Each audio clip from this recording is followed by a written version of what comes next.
Jadi sebelumnya Assalamualaikum warahmatullahi wabarakatuh. Perkenalkan, nama saya Khalila Ivanka. Saya adalah atlet pencaksilat dari perguruan tinggi Jagatwana. Jadi tanggal 17 April kemarin, saya saat berlatih mengalami dislokasi. Ya, jadi pada lutut saya itu dislokasi, lalu menyebabkan saya tuh nggak bisa jalan. Jadi ngerasain nyeri hebat di bagian lututnya. Jadi pada malam itu juga saya didampingi oleh Mbak Luciana langsung dibawa ke IGD Rumah Sakit Mitra Keluarga.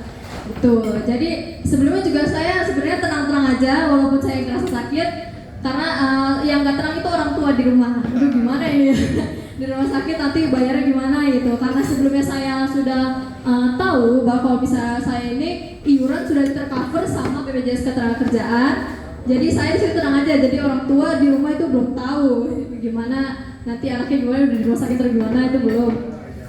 Jadi pada malam itu juga saya langsung dibawa ke Rumah Sakit Mitra Keluarga, terus untuk ditindaklanjuti karena dislokasinya lumayan parah, jadi nggak bisa dibalik, nggak bisa dibenerin. Jadi setelah konsul ke dokter ortopedi, beliau menyarankan untuk di MRI. Karena di ronsen itu saya nggak ketahuan kalau saya itu kan biasa di MRI itu kan kelihatan sampai ligamen-ligamennya ya. Nah kalau di ronsen itu hanya kelihatan di tulangnya gitu. Jadi setelah di MRI, setelah didiagnosa ternyata saya ligamennya ada yang putus atau bisa disebut dengan ACL saya putus.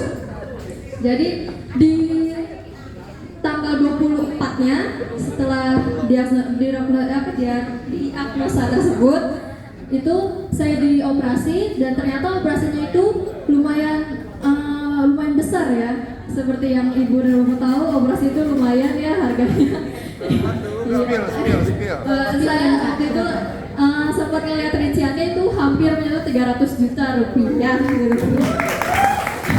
Karena kalau dibayar secara mandiri juga lumayan ya itu gimana, jadi ternyata saya tuh udah di cover dengan BPJS Ketenagakerjaan tersebut. Itu selama 2 pekan saya dirawat di rumah sakit. Free banget, semua gratis ya. Jadi malam pertama sama malam kedua itu saya dirawat di ruang rawat inap kelas 2, dan di hari ketiga saya di upgrade kelas jadi kelas utama. Awalnya saya sempat khawatir juga, takutnya ada kena biaya tambahan yang mandiri gitu kan, orang tua juga sempat khawatir, dan ternyata semuanya udah di cover dari BPJS. Itu 200 juta. 300 nih. 200. Iya, jadi sampai saat ini saya masih menjalani fisioterapi ya, karena masih belum ada 2 bulan, saya masih fisioterapi rutin seminggu 3 kali. Dan sampai hari ini saya masih di cover loh BPJS Ketenagakerjaan tersebut.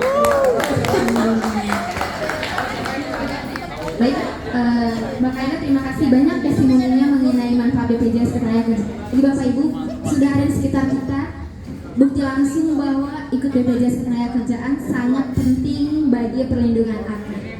Bahkan kalau misalnya kita lihat total manfaatnya per tanggal 11 Juni adalah 252 juta. Berikut rinciannya dan akan kita serahkan simbolis manfaatnya oleh Bapak Ferdian. Langsung kita serahkan Pak, boleh kita dokumentasikan terlebih dahulu. Betul ya Pak? 1, 2, 3, baik. Terima kasih.